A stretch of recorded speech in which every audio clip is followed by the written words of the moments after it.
धनंजय मुंडे पालकमंत्री असताना कोट्यवधींची बोगस बिलं उचलण्यात आली। अंबाजोगाईमध्ये काम न करता 73 कोटी 36 लाखांची बोगस बिलं उचलली। आमदार सुरेश धस यांचा गंभीर आरोप।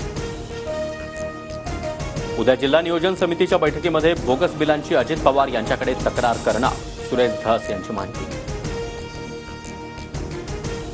अजितदादांनी माझा एकेरी उल्लेख करावा, मात्र 73 कोटी रुपये उचलणाऱ्यांवर प्रेम करू नये, सुरेश धस यांचा अजितदादांना टोला।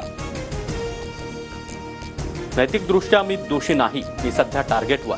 बीड प्रकरणामध्ये आरोपींना फासावर चढवा, राजीनाम्याच्या प्रश्नावर धनंजय मुंडेंची प्रतिक्रिया। मुंडेंच्या जागी मी असते तर राजीनामा दिला असता, नैतिकतेच्या मुद्द्यावर धनंजय मुंडेंचा राजीनामा मागतोय, सुप्रिया सुळे आक्रमक। सरकारमध्ये नैतिकता आहे की नाही आम्हाला चांगलं माहिती, बाकींनी फुकटचा सल्ला देण्याची गरज नाही, अजित पवारांचं सुप्रिया सुळेंना प्रत्युत्तर। 4 दिवस वाट पाहणार, नंतर कागदपत्र कोर्टासमोर ठेवेल, मुंडेंच्या राजीनाम्यावरून अंजली दमानी यांचा इशारा।